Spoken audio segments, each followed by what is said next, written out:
Welcome again students. और इस video में डिस्कस करेंगे वर्कशीट 18 फॉर क्लास 10। सब्जेक्ट है आपका विज्ञान और ये वर्कशीट बच्चों 14 अगस्त 2020 के लिए शेड्यूल की गई है। जैसे कि आपको पता है आपका चैप्टर 12 चल रहा है विद्युत, और चैप्टर 12 में अब हम बहुत इंपॉर्टेंट टॉपिक करने वाले हैं और उसका क्या नाम है, ओम का नियम। और ये टॉपिक आपके एग्जाम पॉइंट ऑफ व्यू से काफी इंपॉर्टेंट टॉपिक है। 1827 में जर्मन भौतिक विज्ञानी जॉर्ज साइमन ओम ने, ठीक है, किसी धातु के तार में प्रवाहित विद्युत धारा और उसके सिरों के बीच विभवांतर में परस्पर संबंध का पता लगाया। आपको लास्ट वर्कशीट जो थी उसमें हमने आपको बताया था कि विभवांतर क्या होता है, यानी आवेश का अंतर किन्हीं दो बिंदुओं के बीच, और उसमें से क्या बह रही है, विद्युत धारा। अब जो प्रवाहित विद्युत धारा है और दो सिरों के बीच में विभवांतर है, उसका आपस में क्या संबंध है, इसका पता किसने लगाया, जॉर्ज साइमन ओम ने। और उन्हीं के नाम पर यह संबंध जो है क्या कहलाता है, ओम का नियम कहलाता है। यह संबंध ओम के नियम से जाना जाता है। अब आइए ओम का नियम क्या होता है ये पढ़ते हैं। एक विद्युत परिपथ में सुचालक के सिरों के बीच विभवांतर, मान लीजिए कोई भी सुचालक है, इसके दो सिरों के बीच में यहाँ पर क्या है, विभवांतर है, और इसमें से विद्युत धारा जो है वो प्रवाहित हो रही है I। सो उसमें से प्रवाहित होने वाली विद्युत धारा के समानुपाती होता है, यानी जो विभवांतर है उसमें से बहने वाली विद्युत धारा के क्या होगा, समानुपाती होता है। ये सिंबल किसका है, ये समानुपाती के लिए सिंबल है, डायरेक्टली प्रोपोर्शनल जिसको आप कहते हो। परंतु यहाँ पर कंडीशन क्या है कि तापमान और अन्य परिस्थितियां वो कैसी रहनी चाहिए, वो समान रहनी चाहिए, वो फ्लक्चुएट नहीं करनी चाहिए। गणितीय शब्दों में विभवांतर समानुपाती है किसके, विद्युत धारा के। V क्या है यहाँ पे, विभवांतर जिसको हम वोल्ट में मापेंगे। I क्या है यहाँ पे, I है विद्युत धारा जिसको हम एम्पियर में मापते हैं। R है दिए गए धातु का प्रतिरोध जो कि ओम में हम इसको मापते हैं। तो R की इकाई क्या हो गई यहाँ पर, प्रतिरोध की, ओम। सो V जो है समानुपाती है I के। V इज इक्वल टू, ये समानुपाती संकेत हटाएंगे तो क्या हमने लगाया यहाँ पर R, ठीक है, R जो कि एक नियतांक है, और R is equal to V by I। तो इसके नीचे आ जाएगा अगर हमें R निकालना है। तो इस रिलेशन से हम कोई भी जो है यहाँ पर जो भी आपको दिया हुआ हो, चाहे आपको दो चीजें दी गई हो तो तीसरी आप निकाल सकते हो। मान लीजिए आपको प्रतिरोध दिया है, विभवांतर दिया है, तो आप उसमें से बहने वाली विद्युत धारा के बारे में पता लगा सकते हो। अगर आपको विद्युत धारा और विभवांतर दिया है तो आप उस चालक का प्रतिरोध निकाल सकते हो। किसी दिए गए धातु के लिए दिए गए ताप पर प्रतिरोध एक नियतांक है, यानी हर एक धातु के लिए और हर एक तापमान पर प्रतिरोध अलग अलग होगा। इसका SI मात्रक क्या है, इसका SI मात्रक है ओम, और ये जो है इसका क्या होगा, संकेत होगा। इसी तरह अगर हम यहाँ पर एक ग्राफ बनाएं निक्रोम तार के लिए, तो निक्रोम जो है ये क्या है, ये एक मिश्र धातु होती है। निक्रोम निकल, क्रोमियम, मैग्नीज व आयरन की एक मिश्र धातु है। उसका तार हम लेंगे और इसके लिए VI ग्राफ अगर हम बनाएं तो ओम के नियम के अकॉर्डिंग ये ग्राफ कैसा आएगा, जैसे जैसे विभवांतर बढ़ेगा विद्युत धारा भी लगातार बढ़ती चली जाती है। और यह एक सरल रेखीय ग्राफ है। सरल रेखीय ग्राफ क्या दर्शाता है कि जैसे जैसे तार में प्रवाहित विद्युत धारा बढ़ती है वैसे वैसे विभवांतर भी बढ़ता है, और यही ओम का नियम है, ठीक है।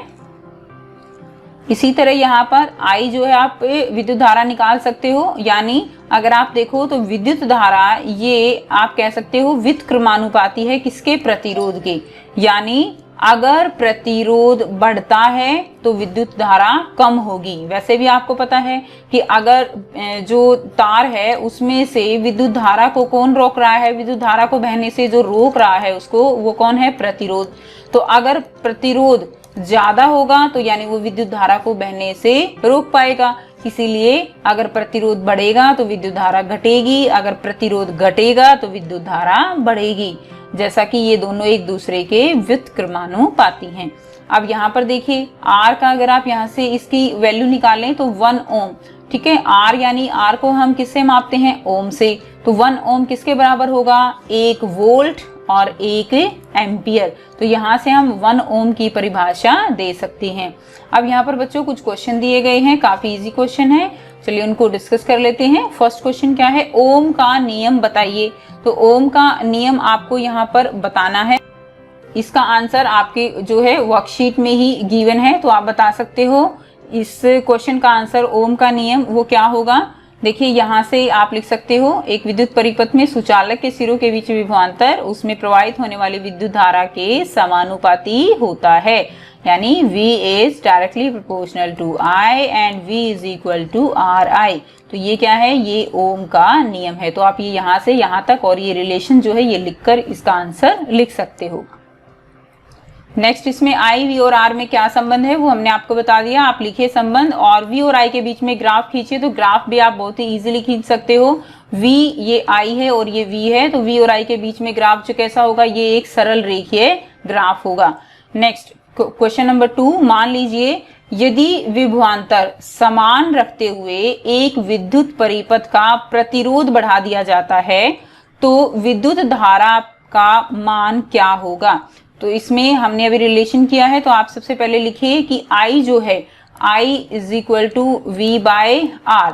तो आपको क्या कहा जा रहा है, यहाँ पर आप ऊपर लिखेंगे ओम के नियम के अनुसार, ओम के नियम के अनुसार क्या होता है, I is equal to V by R। यदि विभवांतर समान रख दिया, यानी V यहाँ पर चेंज नहीं हो रहा, एक विद्युत परिपथ का प्रतिरोध बढ़ा दिया, यानी R जो है वो क्या किया जा रहा है, बढ़ाया जा रहा है, तो विद्युत धारा जो है उसके ऊपर उसका क्या फर्क होगा। तो आप देखिए I इसके जो है क्या हो गया, ये व्युत्क्रमानुपाती हो गया 1/R। ठीक, अब हमने अभी किया कि विद्युत धारा जो है अगर बढ़ेगी तो प्रतिरोध जो है, अगर प्रतिरोध बढ़ता है तो विद्युत धारा घटेगी। तो यहाँ पर प्रतिरोध को बढ़ाया जा रहा है तो विद्युत धारा क्या होगी, कम होगी। सो इसीलिए अगर विभवांतर समान रखते हुए एक विद्युत परिपथ का प्रतिरोध बढ़ा दिया जाता है तो विद्युत धारा कम होगी। ठीक है, तो यहाँ पर आप लिख सकते हो विद्युत धारा कम होगी। नेक्स्ट क्वेश्चन क्या है, क्वेश्चन नंबर 3, यहाँ दर्शाए विद्युत परिपथ में विभवांतर क्या है। तो आपको बताना है, इसके अंदर आपको V निकालना है। अब आप देखिए गिवन क्या है, 2 एम्पियर। एम्पियर किसका मात्रक है, विद्युत धारा का। तो यहाँ पर आपको विद्युत धारा कितनी दी गई है, विद्युत धारा यानी I कितना है, 2 एम्पियर। उसके बाद दिया गया है 13 ओम, यानी R की वैल्यू दी गई है R 13 ओम।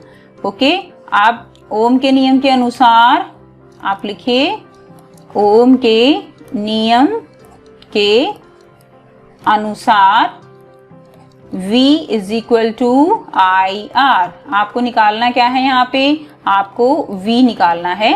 सो यहाँ पर आंसर क्या आ जाएगा, I कितना है आपके पास 2, R कितना है 13 and answer will be 26। V क्या आ गया 26 वोल्ट, इसका आंसर होगा।